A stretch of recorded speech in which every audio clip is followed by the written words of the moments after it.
11 एक यात्रा यह भी गद्य कहानी के लेखक रामदरस मिश्र का जन्म सन 1924 में हुआ था। खाली घर, बसंत का एक दिन, 61 कहानियां तथा मेरी प्रिय कहानियां आदि उनके प्रसिद्ध कहानी संग्रह है। एक यात्रा यह भी कहानी में रिक्शा वाले से परिचित होने पर उसके जीवन की घटनाओं से नारी के प्रति उसका दृष्टिकोण देखकर तथा जीवन में उतारे गए कर्तव्य बोध से प्रेरणा प्राप्त होती है। मैं बहुत यात्रा भीरू हूँ। यात्रा पर निकलते समय डर बना होता है कि पता नहीं कैसे कैसे लोगों से पाला पड़ेगा। सबसे बड़ी असहजता तो अनुभव होती है अंट शंट किराए मांगने वाले ऑटो वालों से। नए शहर में कैसे कैसे लोग मिलेंगे, यह चिंता भी बनी होती है। तो इस बार एक डॉक्टर से मिलने के लिए ग्वालियर जाना पड़ गया। पत्नी साथ थी, इसलिए आश्वस्ति बनी हुई थी। स्टेशन पर उतरते ही ऑटो वाले पीछे पड़ गए। हम चुपचाप आगे बढ़ते रहे। एक नवयुवक ऑटो वाला साथ लग गया। हम कुछ बोले बिना आगे बढ़ते रहे कि उसकी आवाज आई, बाबूजी, आप आखिर कहीं जाएंगे ही और कोई ऑटो करेंगे ही, तो फिर मेरा ऑटो क्यों नहीं? उसकी जिद और आवाज में कुछ ऐसा आकर्षण महसूस हुआ कि मैंने स्वीकृति दे दी।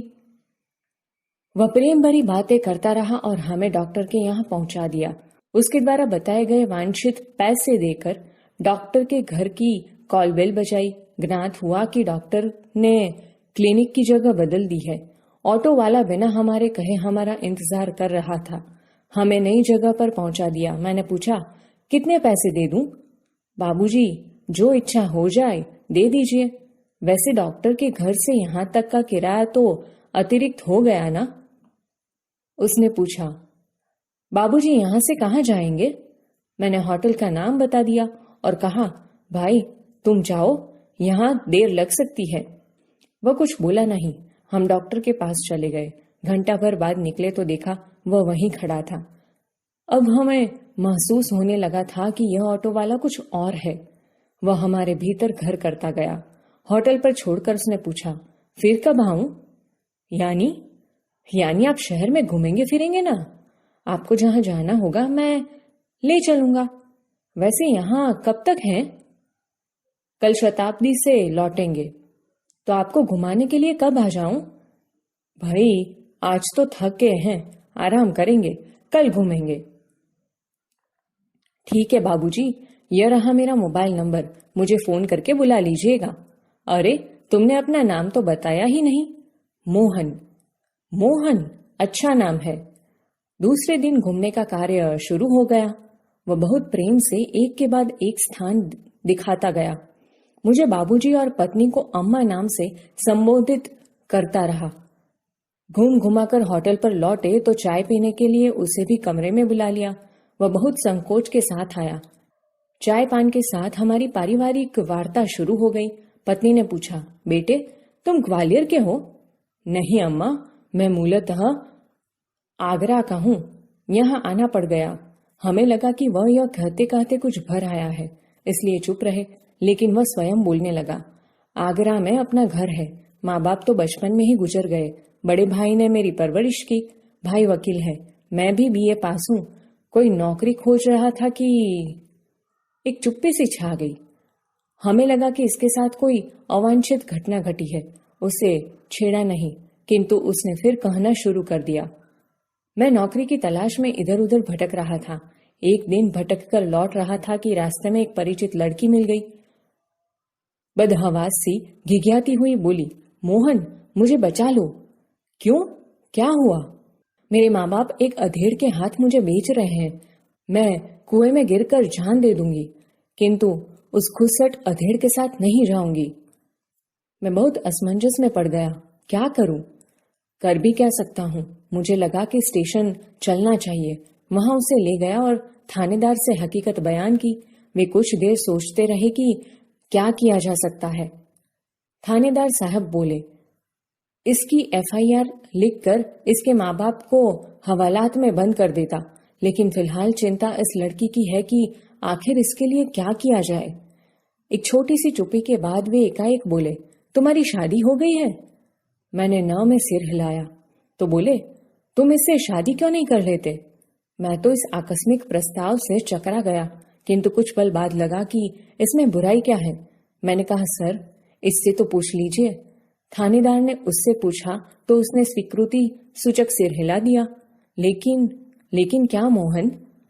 बाबूजी, लेकिन यह कि भाभी अपनी बहन से मेरी शादी कराना चाहती रही। बात तय हो चुकी थी। फिर बाबूजी, मैंने सोचा भाभी जी की बहन से तो कोई भी अच्छा आदमी शादी कर लेगा, वहां कोई संकट नहीं है। लेकिन इस लड़की की तो जिंदगी खतरे में है। लड़की सुंदर भी है, परिचित भी, और सबसे अहम बात यह कि वह संकट में है। इससे विवाह करना प्रीतिकर भी होगा और मानवीय भी। लेकिन हाँ, अब समस्या यह कि विवाह एकदम तो न हो जाएगा। यदि लड़की घर गई तो फिर वही बेच दिए जाने का संकट। मैं साथ ले जाऊं तो भैया भाभी तो नाराज होंगे ही। इसके माँ बाप मेरे ऊपर लड़की भगाने का केस कर देंगे। अब मैंने थानेदार के सामने यह समस्या रखी तो वे बोले, कुछ दिन के लिए इसे नारी निकेतन में रखवा देता हूँ। लड़की से माँ बाप के खिलाफ शिकायत लिखवा कर रख लेता हूँ। 15 दिन बाद उन्होंने मंदिर में उससे मेरी शादी करवा दी।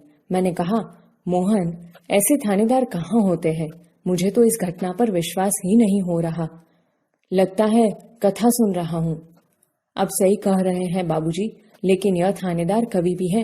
कवि सम्मेलनों में कविताएं पढ़ता है और इसकी कविताएं मानवीय संवेदना से भरी होती है। हाँ, तब ठीक है भाई, हर क्षेत्र में कोई न कोई मसीहा दिखाई पड़ ही जाता है। हाँ, तब यह कि मेरे भाई भाभी मुझसे खफा हो गए और हमें घर से निकाल दिया। एक तो मैंने उनकी साली से शादी नहीं की, दूसरे जिस लड़की से की वह किसी और जाति की है। तो तुम लोग ग्वालियर आ गए? हाँ बाबूजी, आगरा में हमारा निभा होना कठिन था। पराये शहर में भले ही कोई अपनापन ना हो, किंतु यह परायापन उस अपनेपन से अच्छा है न, जो दिन रात अप्रीतिकर व्यवहार बनकर तन मन को उद्विग्न करता रहे। हाँ, सही कह रहे हो।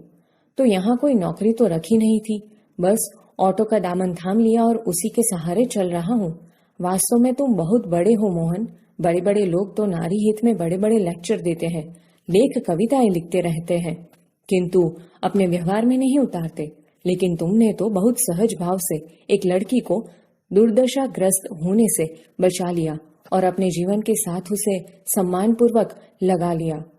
बाबूजी, इस कार्य से मुझे भी बहुत संतोष मिला। मैंने तो एक बार उसका उद्धार किया, किंतु वह तो प्रायः मुझे संकटों से उबारती रहती है। मोहन की यह कहानी हम पर छा गई और वह हमारे मन में कितना बड़ा हो गया। गाड़ी का समय हो रहा था। मोहन हमें लेकर स्टेशन आ गया। उसे मैं 500 रुपए का नोट देने लगा। वह बोला, रहने दीजिए बाबूजी। अरे, यह तुम्हारा पारिश्रमिक है, कोई दान थोड़ी दे रहा हूँ। बाबूजी, मैंने माँ बाप का प्यार नहीं पाया। कल से ही लग रहा है कि मुझे माँ बाप मिल गए हैं। इस सुख के आगे पैसे का तो कुछ भी मोल नहीं है। पैसा तो और लोगों से कमा ही लेता हूँ।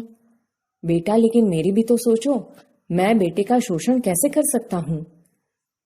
लेकिन यह तो बहुत है, इतना लूंगा तो आपका शोषण हो जाएगा। यह कहकर वह 500 का नोट लेकर 300 वापस करने लगा। बोला, मुझे इतना पराया न कीजिए बाबूजी।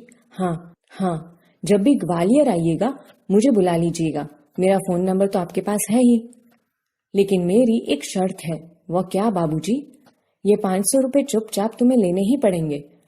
उसने 300 रुपए अपनी जेब में रख लिए, जैसे कह रहा हो, यह कैसी शर्त आपने रख दी बाबूजी। कुछ क्षण बाद बोला, बाबूजी, आपका फोन नंबर तो मेरे फोन पर आ ही गया है।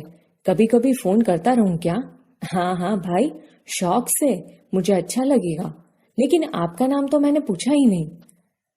मैं हूं सत्यकेतु और पत्नी है कामना। और जब हम स्टेशन के अंदर जाने लगे तब वह आंखें में न जाने कितना अपनापन लिए हमें निहारता रहा।